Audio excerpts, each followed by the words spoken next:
Happy birthday to you. Happy birthday to you. Happy birthday, happy birthday, happy birthday to you. Happy birthday to you. Happy birthday to you. Happy birthday, happy birthday, happy birthday to you. Happy birthday to you. Happy birthday to you. Happy birthday, happy birthday, happy birthday to you. Happy birthday to you. Happy birthday to you. Happy birthday, happy birthday, happy birthday to you.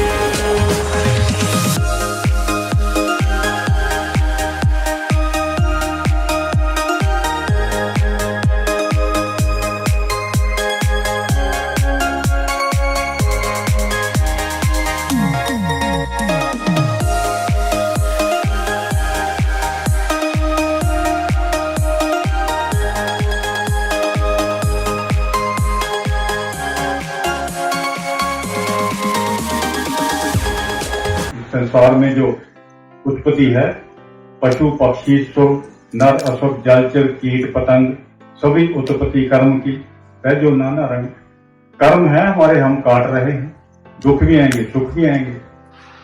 अब ये हमारी जो उम्र है, मेरी 75 साल की उम्र हो गई। I am cancer survivor, 3rd stage की कैंसर थी। मेरी विल पावर और आप लोगों की आशीर्वाद और परमात्मा आज तक बददुआ नहीं हुई। लोगों की हेल्प ही करी है। मैं शिमला में ठीक जाए, इतनी दुआएं दी लोगों ने मुझे, उन दुआओं का असर दिखता है। हम गतिविधियां होती हैं, कोर्ट केसेस चल रहे हैं, एडिशनल पेंशन का केस ये 80 पूरा होने के बाद देते हैं। वो केस कैट ने हमारी फेवर में कर दिया था। गए थे, 2 महीने का टाइम दिया था, कोर्ट में जवाब भी नहीं दिया। और जब जवाब दिया तो क्या दिया कि हमने जो जवाब पहले दे रखा है वही है हमारा तो जवाब। और उन्होंने समन इशू कर दिया जी, सीडीए वालों को बुला लिया, सीडीए के ऑफिस से आगे बताओ गई। उसके बाद जब कंटेम्प्ट के समन गए फिर जवाब दे रहे हैं, देखो जी पंजाब और हरियाणा हाई कोर्ट में ये डिसाइड हो रखा है। हमने तो सीजीडीए को भी बोला था, सीजी ने आगे करा, ये बात पहले लेकर गए थे, कोई बात नहीं कही। आफ्टर दी ट्रायल जब कंटेम्प्ट होगी तब ये बता रहे हैं। अब कह रहे हैं कि हम तो हाई कोर्ट में अपील करने जा रहे हैं, अब हमें थोड़ा सा टाइम दे दो, वरना तो आपको पता है कंटेम्प्ट केस में क्या होता है। तो जज बहुत नाराज हुए कि अगर आपने यही कुछ करना था तो फिर आप अभी तक क्या कर रहे थे। अगर आप मुझे अलाउ करें तो जैसे भी एसपी सिंह साहब सीजीएचएस के बारे में बता रहे थे, तो मैं अपना पर्सनल एक्सपीरियंस कोट कर सकता हूँ। मैं अपनी पोएम से पहले मेरी जिंदगी के हैं 2 जहां, जिंदगी के हैं 2 जहां, एक ये जहां एक वो जहां, इन 2 जहां के दरमियान एक सांस का है फासला। इन 2 जहां के दरमियान एक सांस का है फासला। अगर चल रहा तो ये जहां, अगर रुक गया तो वो जहां। आगे पंजाबी में थोड़ा सा है। इक्को यारी कल्ले रब वाली, इक्को यारी कल्ले रब वाली, बाकी सब खुआरियां ने, जिन्हां रब दियां यारियां छड़ दित्तियां, उन्हां जित्तियां बाजियां हारियां ने। जो कुछ लिखिया विच नसीब साडे, जो कुछ लिखिया विच नसीब साडे, ओही तू लेना ओही मैं लेना। जो कुछ लिखिया नसीब विच नसीब साडे, ओही तू लेना ते ओही मैं लेना। मेरियां तेरियां आकड़ा किस कारे, मेरियां तेरियां आकड़ा किस कारे, तू भी ढह पैना मैं भी ढह पैना।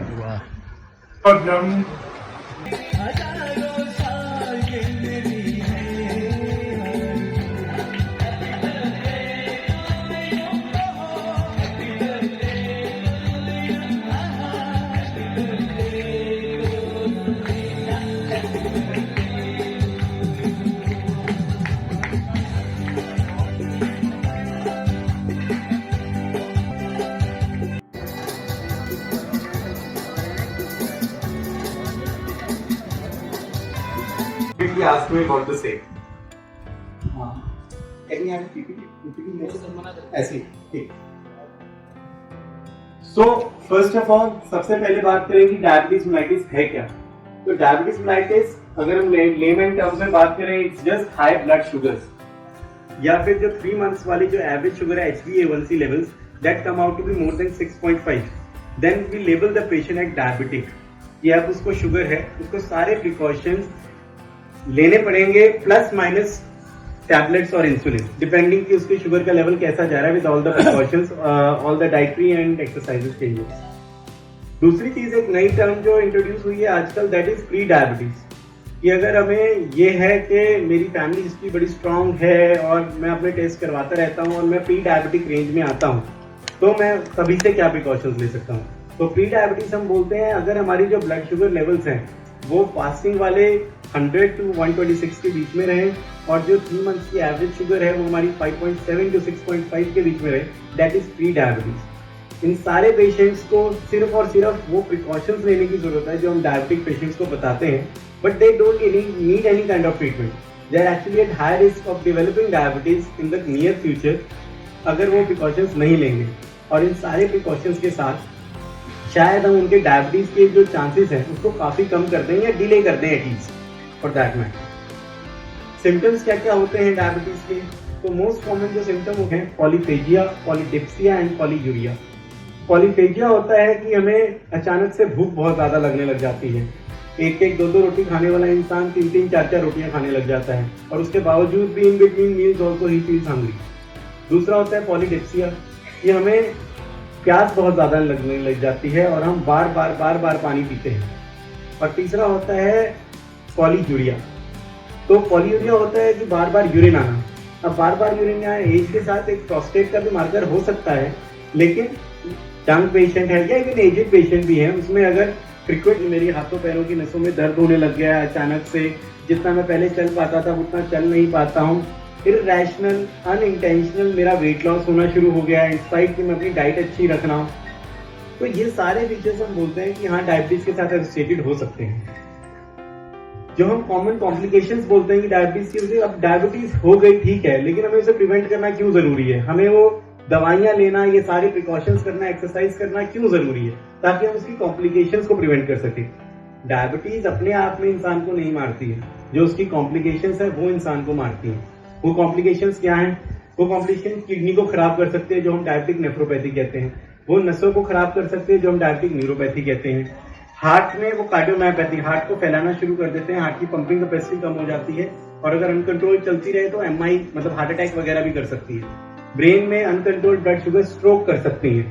बेसिकली जहां जहां हमारे शरीर में नसें जा रही हैं, खून का दौरा जा रहा है, डायबिटीज उन जगहों को धीरे धीरे दीमक की तरह खोखला कर देती है. ठीक है, क्यों? क्योंकि वो उनकी ब्लड सप्लाई को भी हिंडर करने लग जाती है, और उन ऑर्गन्स की जो इंटीग्रिटी है अंदर से जो उनको स्ट्रॉन्ग बना रही है चीजें, उन चीजों को भी खोखला करना शुरू कर देती है. उसके अलावा जो कॉम्प्लिकेशंस जो कॉमनली हम देखते हैं, आंखों में देखते हैं कि आंखों के पर्दे में दिक्कत आ गई है, रेटिनोपैथी हो गई है. किडनी में बहुत कॉमन है कि अनकंट्रोल्ड ब्लड शुगर चल रही है तो हमारी नेफ्रोपैथी शुरू हो गई है. टाइमली डिटेक्ट हो गया तो बहुत अच्छी बात है, नहीं तो अनकंट्रोल्ड हो तो परमानेंट डैमेज भी हो सकता है और पेशेंट डायलिसिस पे भी जा सकता है. उसके अलावा हाथों पैरों में दर्द, नसों में सुनपन रहना, रातों को जलन बहुत ज्यादा होना, ये सब डायबिटिक न्यूरोपैथी की निशानी होती है. डायबिटिक पेशेंट को इट्स वेरी कॉमन. चोट कहीं पे लग गई है और वो ठीक नहीं हो पा रही है, the wound healing is very much delayed. ये बहुत कॉमन है, और इसीलिए डायबिटिक पेशेंट को ये बोला जाता है कि वो कोई भी सर्जरी कराएं, चाहे छोटी हो चाहे बड़ी हो, तो सबसे पहले अपनी शुगर्स कंट्रोल रखेंगे. इन्फेक्शन के लिए बहुत ज्यादा प्रोन हो जाते हैं. उसके बाद डायबिटिक फुट, शायद आप लोगों ने कुछ पेशेंट्स में, कुछ रिलेटिव्स में या कभी देखा हो कि धीरे धीरे हमारे जो पैर का खून का दौरा है वो खत्म होने लग जाता है, जख्म बनने लग जाता है, और अल्टीमेटली पैर काला होकर उसको काटना भी पड़ सकता है. तो ये सब चीजें डायबिटीज कर सकती है. तो आप देख सकते हो कि डायबिटीज मतलब कितनी खतरनाक बीमारी है कि वो धीरे धीरे कैसे, मतलब शरीर को ऐसे नहीं है कि बंदे को सिर्फ जान ही लेती, उसको एक अपाहिज की जिंदगी की तरह बना देती है. वो डिपेंडेंट हो जाता है अगर वो अनकंट्रोल्ड रहे तो. ठीक है, अब इसमें ये आता है कि कौन कौन से ऐसे लोग हैं जिनको भी रेगुलर अपनी शुगर मॉनिटरिंग कराते रहने चाहिए. रेगुलर मॉनिटरिंग मतलब एवरी 6 मंथ. वैसे तो जितने भी लोग हैं उनको after the age of 45 years every year तो हम रिकमेंड करते ही हैं, every person should get his और हर डिस्टिंग check, blood sugar level check yearly.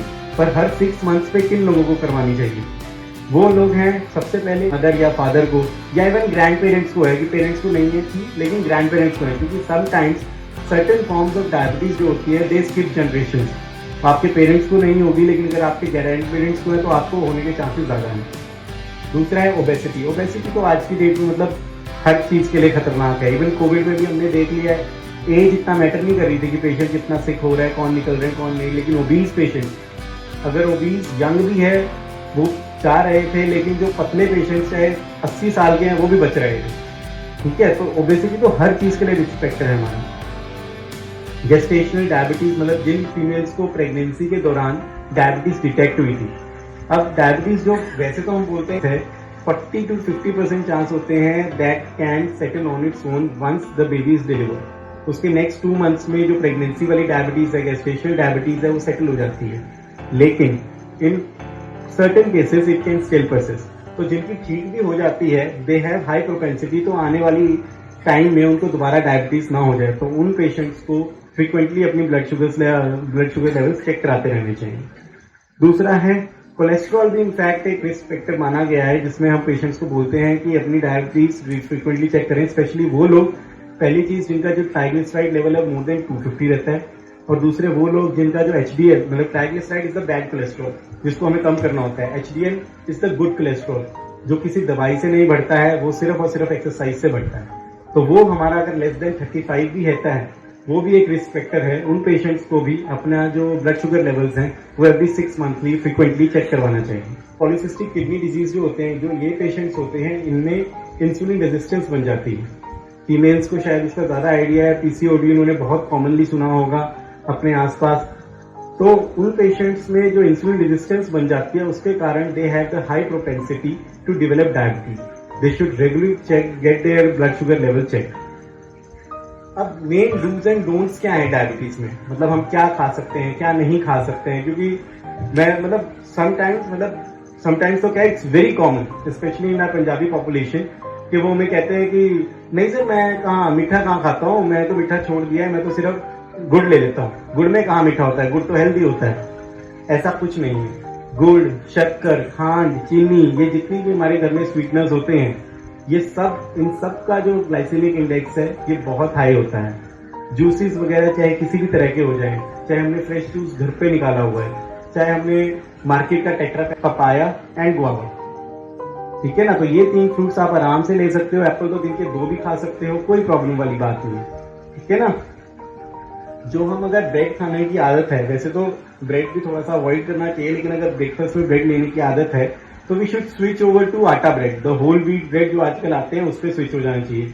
कई हमारे इंडियन पॉपुलेशन में कई लोगों की डाइट स्टेपल डाइट राइस की है एज कम्पेयर टू रोटी, तो उनको अगर राइस खाने ही है तो राइस में ब्राउन राइस पे शिफ्ट हो सकते हैं rather than regular rice. Spinach, जितनी भी अब जैसे मौसम बदल रहा है, हरी सब्जियां आएंगी, साग वगैरह आएगा, these are very very healthy. Tomatoes हो गई, ग्रीन पीज हो गई, ये आपका सैलेड में आप चाहे ब्रोकली ले लो, आप चाहे ये ले लो अपना कुकुम्बर ले लो, यू कैन टेक एवरीथिंग। ठीक है, आप देखो बेसिकली डायबिटिक्स के लिए हम डाइट में क्या बोलते हैं ना कि हमें अपने कार्ब्स का इंटेक कम करना है, फैट्स का इंटेक कम करना है, लेकिन प्रोटीन का इंटेक बढ़ाना है। तो वेजिटेरियंस के लिए जो प्रोटीन के इंटेक के लिए सोर्सेज रह जाते हैं वो हमारे होते हैं राजमा, छोले, चाहे वो काले चने हो, सफेद चने हो, चाहे हमारा दालें हो जितनी है, पनीर है, टोफू है, इन सब में प्रोटीन कंटेंट हाई होता है। नॉन वेजिटेरियंस के लिए हम हफ्ते में 2 बार चिकन खा सकते हैं, फिश खा सकते हैं, लेकिन घर में बनी हुई, कम ऑयल में बनी हुई, ये नहीं कि फ्राइड हो रही है या हम KFC खा रहे हैं, मैकडोनल्ड्स खा रहे हैं, वो सब हेल्दी नहीं है। That chicken is not healthy. ठीक है, अब कई लोगों का ये क्वेश्चन आता है कि अगर हम इतना प्रोटीन हम खाते रहेंगे हमारे यूरिक एसिड का क्या होगा, हमें तो बोला गया है यूरिक एसिड के लिए ये सब चीजें कम खानी है। द थिंग इज कि अब जो करेक्ट कंसेंसस है वो चेंज हो चुका है। अब ये कोई नहीं बोलता है कि आप ये चीजें खाना बंद करो even if you have high uric acid levels, because in चीजों को, नेचुरल चीजों को बंद करने से जो न्यूट्रिशनल डेफिशिएंसी हमारी बॉडी में आ जाती है वो कोई गोली, कोई पाउडर, कोई भी चीज रिप्लेस नहीं कर सकती। जबकि हम यूरिक एसिड को सिर्फ 3-4 महीने का कोर्स करा के गोली का वो आराम से कंट्रोल में आ जाता है, उसके बाद गोली भी बंद हो जाती है। तो यूरिक एसिड को कंट्रोल करने के लिए don't restrict your protein intake. वो क्योंकि देखो इस जैसे जैसे हमारी एज बढ़ती जाती है हमें पता है हमारे जॉइंट्स वीक होते जाएंगे, हमें आर्थराइटिस बनता जाएगा। अब फिर बॉडी को सपोर्ट क्या करेगा?